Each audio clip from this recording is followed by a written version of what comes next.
parents disinvited me from family vacation. "You're always a burden," they said. I laughed and booked a luxury cruise. When they saw my photos, they were speechless. I still remember the way my mom's voice tightened over the phone, like she was trying to be casual but couldn't quite hide the bite underneath. "Hey, listen, about the trip, we've been talking, and it's probably better if you don't come." I sat there, frozen on the other end, my half-packed suitcase still open on the bed. I'd spent the last week daydreaming about this family vacation, the first real one we'd planned in years. It wasn't even my idea, they'd insisted I join them. They said it would be good for me. A way to reconnect. To finally feel included, as my dad put it. I had let myself believe them. I had let myself hope. And now, 5 days before departure, here I was, holding the phone in a hand that suddenly felt too heavy, hearing the words I had always feared but never thought they would actually say out loud. "You're always a burden," my mother added quickly, as if ripping off a bandage. "It's just easier this way." Easier. The words slammed into me harder than anything else. Like I was some obstacle they could just remove to lighten the load. Like all the years of trying, all the sacrifices, all the silent endurance meant nothing. At first, I didn't say anything. Just listened to the background hum of their TV, the muffled sound of my sister laughing, the clang of dishes.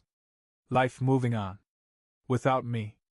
"Okay," I heard myself say, even though my chest was caving in. "Thanks for letting me know." And I hung up. For a long time, I just sat there staring at my suitcase, the neat rows of clothes I had folded so carefully, the passport peeking out from under my jacket, like it all belonged to someone else now. Someone foolish enough to think he had a place among people who never truly wanted him around. But in that silence, in that stillness, something inside me shifted. Something old, something buried. Not rage. Not sadness even. Something freer. I wasn't going to beg. I wasn't going to fight. I was done. The next morning, I woke up early, out of habit more than anything else. The apartment was cold and quiet, sunlight creeping in weakly through the blinds. I made coffee without tasting it, sat at the kitchen table staring at the blank screen of my phone. That's when curiosity got the better of me. I opened up our family group chat, the one where they used to send updates, photos, little reminders about trips and birthdays. It had been oddly silent for days. Now, new messages popped up. Photos. Pictures of suitcases stacked in the trunk of my dad's car. Tickets. A screenshot of the Airbnb confirmation, a sprawling villa with ocean views, infinity pool, private chef. But what really caught my eye was a caption under a photo my sister had posted. "Finally! Just the 4 of us. No dead weight this time." I stared at it, blinking slowly, as if maybe I was reading it wrong. Maybe it meant something else. Maybe it was an inside joke. But deep down, I knew exactly what it meant. I wasn't just left out. I was intentionally cut out. They were celebrating it. Laughing about it. I scrolled further. My mom had even commented under the picture. "Feels lighter already." It was like every suspicion I had ever swallowed down, the quiet moments when they ignored me, the jokes at my expense, the way decisions were always made without me, had finally spilled out into the open, plain as day. No more pretending. No more second-guessing. For the first time in a long time, the grief in my chest gave way to something stronger. Something sharper. Resolve. By noon that day, my sadness had burned off like morning fog under the sun. What was left was clarity. I wasn't going to text them. I wasn't going to call and ask why. I already knew. Instead, I pulled open the drawer where I kept all my important papers and found what I was looking for, a letter from my grandfather's lawyer. I'd barely touched the money he left me, my quiet inheritance, because I always thought maybe someday my parents would need help. That maybe, if I kept showing them loyalty, they'd finally see me as family. What a joke. I stared at the letter for a long minute, feeling something inside me click into place. I didn't owe them anything. Not my money. Not my forgiveness. Not even my explanation. I pulled out my laptop, heart pounding with a strange, fierce excitement, and typed 3 simple words into the search bar. Luxury World Cruise. Options exploded across the screen. Photos of dazzling blue oceans, golden sunsets, crystal chandeliers, and smiling faces sipping champagne on endless decks. Not rush vacations packed with drama and cramped hotels. Real luxury. Real peace. I didn't hesitate. I booked the Grand Suite on a 6-month world cruise, private excursions, first-class dining, spa treatments, personal butler service. The kind of experience people only dreamed about. And I smiled. Because for the first time in my life, I wasn't waiting around for someone to invite me. I was inviting myself to the life I deserved. The day the cruise departed, the city was wrapped in that soft golden light that makes even the streets seem forgiving. I rolled my suitcase toward the private cruise terminal, my heart hammering like I was about to step into a different lifetime, and in a way, I was. The ship itself was massive, a floating palace gleaming under the sun. Staff in crisp uniforms greeted me like I was someone important, someone worth celebrating. I wasn't just a passenger here. I was free. When they opened the doors to my suite, I actually stood there for a second, stunned. Floor-to-ceiling windows. A private balcony bigger than my old living room. A king-size bed with soft, fresh linens. A bathroom that looked like it belonged in a 5-star hotel, complete with a marble-soaking tub. There was a bottle of champagne chilling on the counter with a little note. "Welcome aboard, Mr. Carter. Here's to new beginnings." I laughed under my breath as I popped the cork and poured myself a glass, the bubbles hissing like a secret whispered in the air.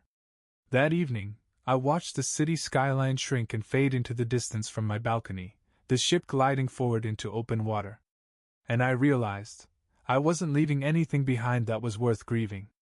Later, I posted my first photo, a shot of my legs stretched out on a lounge chair, glass of champagne in hand, endless blue ocean ahead.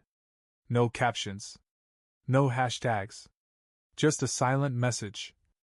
I'm not your burden anymore. For a few days after I set sail, the world shrank to something simple: blue skies, endless oceans, the soft sway of the ship beneath my feet. I lived in a rhythm of spa appointments, fine dining, private snorkeling excursions, sunset walks along the deck. No guilt. No judgment. No pretending.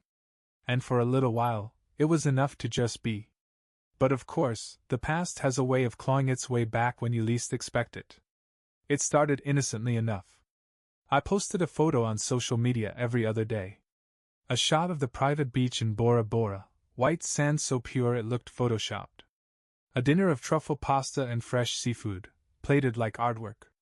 A video of a private helicopter ride over a volcanic island, my laughter caught in the background as we soared over smoke and green cliffs. I wasn't showing off. I was documenting my freedom. And apparently, freedom was contagious. Because about a week in, the texts started. First from my sister, Sarah. "Hey, wow, where are you? Looks amazing." Then from my mom. "Looks like you're really living it up. So happy for you. We should catch up soon." I almost laughed when I read that one. Catch up?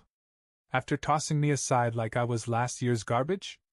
A day later, my dad texted. "You didn't tell us you were going on a trip. Must be nice to have so much free time. Give us a call when you can." There it was. The crack in the wall. They weren't congratulating me. They weren't proud. They were curious. Jealous. Nervous.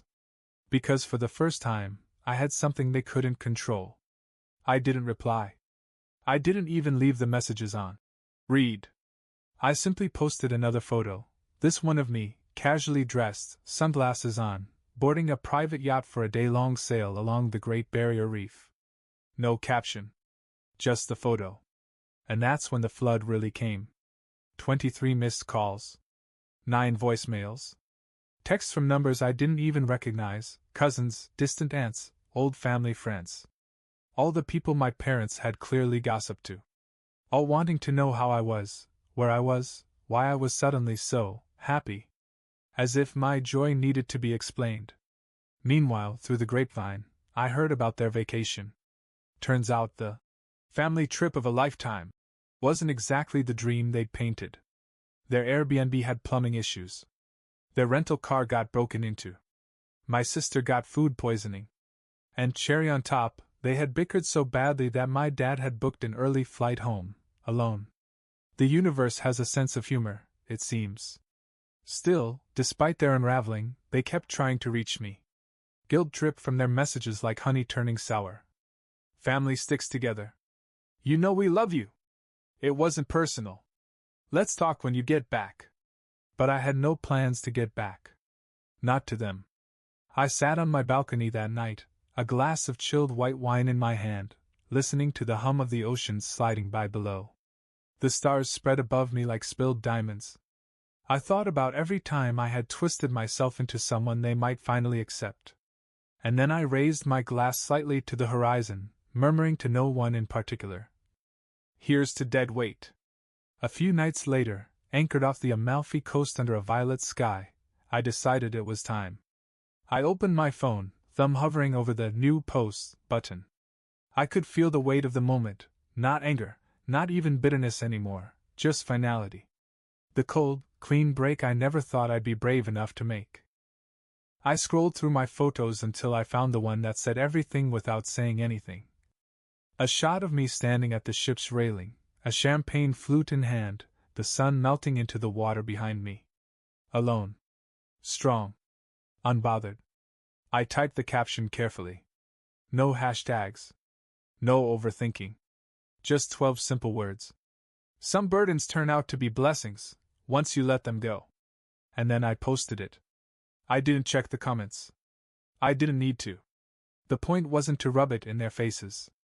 The point was to close the door. Less than an hour later, my phone exploded, but I didn't even flinch. The same cycle started, apologies dressed as accusations, guilt trips disguised as jokes, desperate invitations to talk it out. We were just joking, you took it too seriously. Family isn't perfect, you know that. Don't throw everything away over one misunderstanding. But what they didn't understand, what they never understood, was that it wasn't about one misunderstanding. It was about a lifetime. Quietly, calmly, I opened my contact list. Blocked my mother's number. Blocked my father's. Blocked my sister's. Deleted the family group chat like it had never existed. Then I logged into my email, hit block on every address that had sent me a pleading letter. One by one. Click. Click. Click. With every block, it felt like a stone was being lifted from my chest. When I finished, I set my phone down, leaned back in the lounge chair on my private balcony, and watched the last edge of the sun disappear beneath the waterline. And just like that, as easily as they had erased me, I erased them. No shouting. No drama. Just silence. And peace. The morning after I blocked them all, I woke up to something I hadn't felt in years. Stillness. Not the kind of stillness that feels heavy or lonely, but the kind that fills your lungs with clean air. The kind that makes you realize just how much noise you had gotten used to, how much space you had given to people who never deserved it. I stretched out in the massive bed, the sunlight spilling in through the sheer curtains, the quiet hum of the ship gently rocking me like the world itself was cradling me. And for the first time in a long time, I didn't reach for my phone. I didn't brace myself for another guilt trip, another petty jab disguised as a joke. I just laid there, breathing. Later that day, I wandered down to the spa, no rush, no appointments. Just following whatever small, quiet impulse pulled at me. I booked a deep tissue massage and spent 2 hours letting someone else, for once, work out the knots of years of tension. Every press into my back, every stretch of my arms, felt like peeling off another layer of old expectations, old hurts. Afterward, I sat by the infinity pool on the top deck, staring out over endless blue water that seemed to blur into the sky. I watched the sun slip lower, the light turning everything golden soft, and thought about the boy I used to be. The boy who stayed up late finishing extra credit assignments, hoping his parents would notice. The boy who worked 2 jobs and skipped meals to send a little extra money home. The boy who laughed at their jokes about him just so they wouldn't feel uncomfortable. I realized that boy had never been weak. He had been strong, unimaginably strong, carrying burdens that were never his to begin with.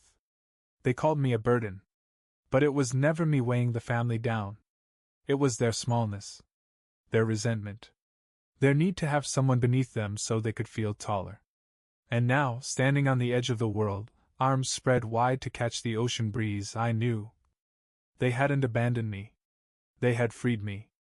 I took a deep breath, letting the salt air fill my lungs, and made a silent promise to myself. I would never shrink again. Not for anyone. Not even for people who shared my blood. The ship's horn echoed across the water, low and deep, a sound that seemed to vibrate right through my bones. It wasn't just announcing our departure from another port. It was announcing mine. Departure from guilt. Departure from shame. Departure from being someone else's scapegoat. The horizon stretched endlessly ahead of me. And for the first time, I didn't feel lost at all. I felt found. As the days turned into weeks, the rhythm of my new life wrapped around me like a second skin. Mornings started slow, soft, waking up in a bed warmed by the rising sun, stretching lazily, no alarm blaring, no voices demanding my attention. Sometimes I ordered breakfast to my balcony, fresh croissants, tropical fruits, rich black coffee that tasted like freedom itself, and watched the ocean roll out to the edge of the world. There was no hurry. No fear that I was wasting time. Because for once, I wasn't living by anyone else's clock. In the afternoons, I signed up for things I never thought I'd have the nerve to do. A cooking class in Sicily, kneading dough under an old Italian grandmother's watchful eye while she sang softly to herself. A private scuba diving excursion in the Maldives, where I floated weightless among fields of coral so bright and alive it made my chest ache. A photography workshop in Santorini, capturing whitewashed rooftops against endless skies so blue they almost looked fake. I wasn't pretending to be fearless. I was becoming fearless, without even realizing it. And along the way, something unexpected happened. People gravitated toward me. Not out of pity. Not because they needed something from me. Just because. There was Sophie and Mark, a couple from Vancouver celebrating their retirement, who pulled me into their group on a whim and insisted I join them for dinner at the ship's fine dining restaurant. There was Raj, a quiet man from London who always had a new book tucked under his arm and ended up becoming my favorite conversation partner for long afternoons on deck chairs. There was Mia, a travel writer who carried a notebook everywhere and told stories that made you feel like you were living them right alongside her. None of them knew my past. None of them knew the heavy weight I'd left behind. To them, I was just me. And it was enough. One evening, after a long dinner filled with laughter and too much wine, Sophie clinked her glass against mine and said, with a grin, "You have this peacefulness about you. Like someone who's already won." I smiled. Because for the first time, I realized I had. That night, walking back to my suite under a sky littered with stars, I thought about my family. They were probably still scrambling. Still trying to piece together why their words hadn't pulled me back. Still trying to understand how I could possibly be happy without them. But I didn't owe them an explanation. I didn't owe them anything. Their approval had once been the sun around which I orbited, shrinking and burning myself trying to get close enough to be seen. Now, standing under a galaxy that didn't even know their names, I saw how small their world had always been. And how vast mine could be, if I let it. I paused at the railing, looking out into the dark ocean where the water kissed the night. Somewhere beyond the horizon, there were cities I hadn't seen yet.